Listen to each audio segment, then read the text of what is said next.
গঠন করেছে জনগণের একটি বিশাল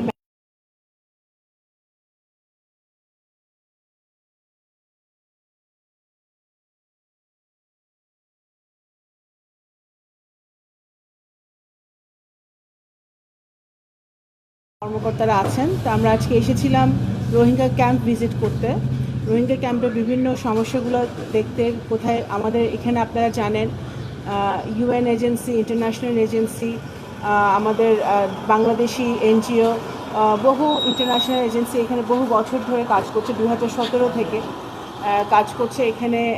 রোহিঙ্গা জনগোষ্ঠী বিশাল যে 1.3 মিলিয়ন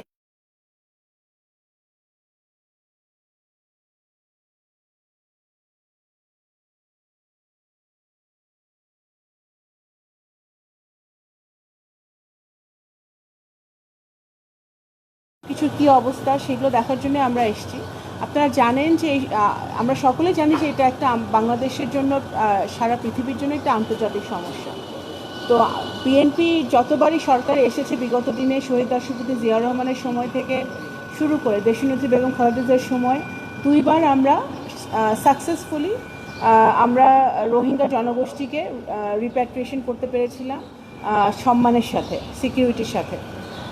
আজকে এই অবস্থা যে অবস্থা এখন বিরাজ করছে মিয়ানমারে এবং বর্ডারে, এখন সিচুয়েশন অনেক বেশি কমপ্লিকেটেড, আমাদের সমস্যাগুলো অনেক কমপ্লেক্স। সেই বাস্তবতায় বাংলাদেশ জাতীয়তাবাদী দলের সরকার অত্যন্ত বদ্ধপরিকর যে আমরা রিপ্যাট্রিয়েশন করতে চাই এই জনগোষ্ঠীকে, তার সম্মানের সাথে, ডিগনিটির সাথে, সেফটি সিকিউরিটি এনশিওর করে তাদেরকে তাদের দেশে, তাদের মাটিতে আমরা ফেরত পাঠাতে চাই, যাতে তারা তাদের দেশে গিয়ে ভালো থাকতে পারে, কাজ করে খেতে পারে, তাদের মৌলিক অধিকারগুলো তারা পায় সেখানে। সেই চেষ্টাটা আমরা করছি।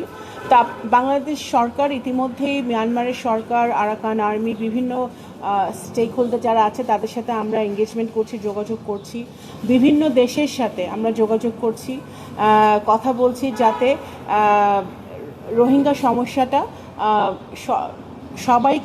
সবাইকে নিয়ে সমাধান করা যায়। সবাই যেন, আপনার চীন আছে, ভারত আছে, আর আসিয়ান দেশগুলো আছে, আমাদের মুসলিম দেশগুলো আছে, ওয়েস্টার্ন দেশগুলো আছে, সবাই কিন্তু এখানে অবগত আছে যে এখানে একটা বিশাল, পৃথিবীর সবচেয়ে বড় একটা রেফিউজি সংকট রোহিঙ্গা সমস্যাটা। তো সেইটা কিভাবে সমাধান করা যায় সেটা আমরা চেষ্টা করছি। তো সেই জন্যই আজকে আসা এবং ঘুরে দেখা।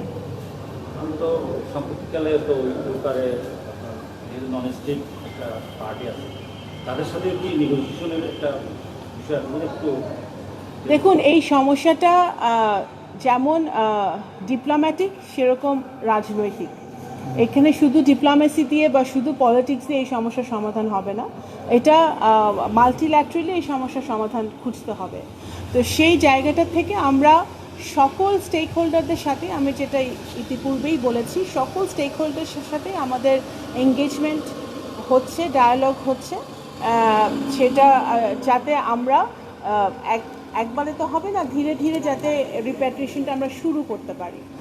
কিন্তু in the meantime repatriation শুরু হওয়ার আগ পর্যন্ত তো এই বিশাল জনগোষ্ঠীর তারা আছে, তাদের শিক্ষা, স্বাস্থ্য, বাসস্থান আমাদের দেখতে হবে। কারণ আপনারা জানেন যে ইতিমধ্যেই বিশাল একটা ফান্ড কাটিং হয়ে গেছে, এখানে অনেক শিক্ষা এনাফ নাই, ফুডের অনেক স্কারসিটি আছে, বাসস্থান নাই। যারা রিসেন্টলি আরও 1.5 লাখ মানুষ মনে হয় এসছে, তাদের ঠিকমতো বাসস্থান নাই। তো এই জায়গাগুলো কিন্তু বাংলাদেশ সরকার চিন্তিত। বাংলাদেশ সরকার এই সকল আন্তর্জাতিক সংস্থাগুলোর সাথে কাজ করছে, এবং আমাদের, বিশেষ করে আমাদের যারা বাংলাদেশের প্রতিরক্ষা বাহিনীর যারা সদস্যরা আছেন, যারা এজেন্সি যারা কাজ করছেন, আমাদের কোস্ট গার্ড, বিজিবি, আমাদের প্রতিরক্ষা সংস্থা, আমাদের পুলিশ, আর্মি, সকলেই কিন্তু, নৌবাহিনী, সকলেই কিন্তু খুব মানে ডিলিজেন্টলি, খুব সতর্কতার সাথে এবং মন দিয়ে তারা এই কাজটা করছেন, যাতে আমাদের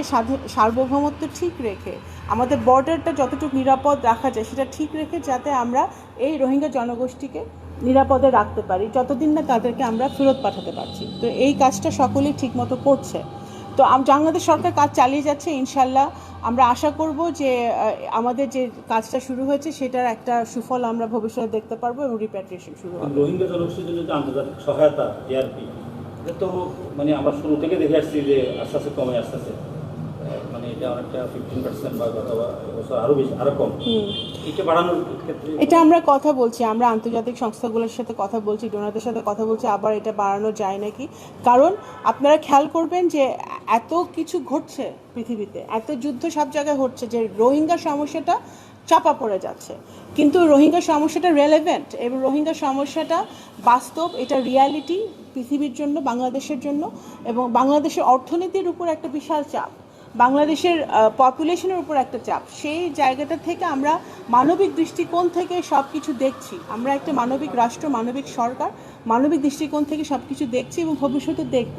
কিন্তু আমাদের তো এদের যেটা আপনি বললেন যে অর্থায়নের ব্যবস্থা দিকটাও দেখতে হবে, সেটা আমরা বাংলাদেশ সরকার এই আমাদের নির্বাচনের পর, আমরা যখন সরকার গঠন করার পরেই আমরা কথা বলছি, এবং যাতে আমাদের আরও ফান্ডটা আরও বাড়ে সেই দিকে আমরা চেষ্টা করছি। ধন্যবাদ। ঠিক আছে,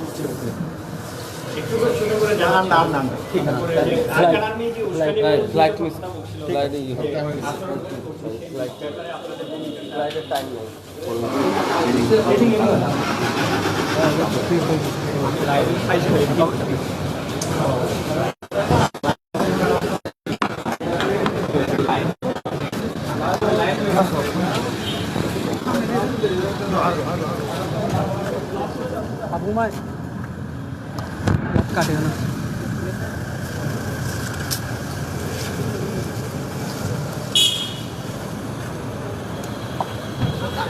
সামনে যাওয়া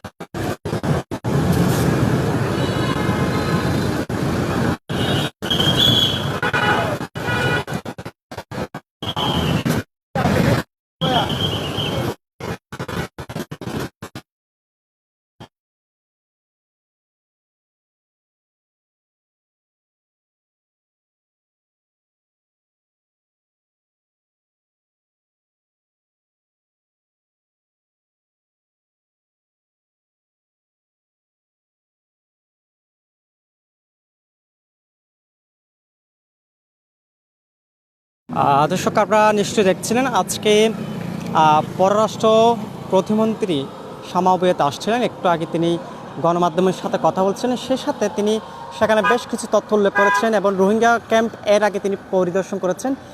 ক্যাম্প পরিদর্শনের পরপরই তিনি কক্সবাজার যে ত্রিপোলার চৌকি আছে সেখানে এসেছিলেন এবং গণমাধ্যমের সাথে যখন কথা বলছিলেন এবং গণমাধ্যমের বিভিন্ন প্রশ্নের উত্তর তিনি দিয়েছেন এবং সেখান থেকে আমরা যে কতগুলো তথ্য নোট করছি সেই তথ্যের মধ্যে যেগুলো আসছে সেগুলো হচ্ছে আসলে রোহিঙ্গা ক্যাম্পে একের পর এক আসলে খাদ্য সহায়তা সেটি বারবার পার্সেন্টেজ হারে কমে যাচ্ছে, সেটি বাড়ানোর ব্যাপারে তারা ইতিমধ্যে যেগুলা আন্তর্জাতিক যে সংস্থাগুলো আছে তাদের সাথে কথা হচ্ছে বলে তিনি জানিয়েছেন। পাশাপাশি রোহিঙ্গা ক্যাম্পে নানান ধরনের যে সমস্যাগুলো তৈরি হচ্ছে, সংকটগুলো তৈরি হচ্ছে, সেই বিষয়ে কিন্তু জোর প্রচেষ্টা চালানো হচ্ছে এবং আলোচনা করা হচ্ছে। সর্বোপরি এটা বলতে হয় রোহিঙ্গা ক্যাম্পে যা নিয়ে আসলে মানুষ উদ্বিগ্ন কিংবা রোহিঙ্গার উদ্বিগ্ন সেগুলো নিয়ে তারা বিভিন্ন আন্তর্জাতিক যে সংস্থাগুলো আছে সেখানে তারা আসলে আলোচনা করছে, যাতে এখান থেকে ক্রাইসিসটা কীভাবে কাটিয়ে ওঠা যায় সেই বিষয়টা নিয়ে তারা আসলে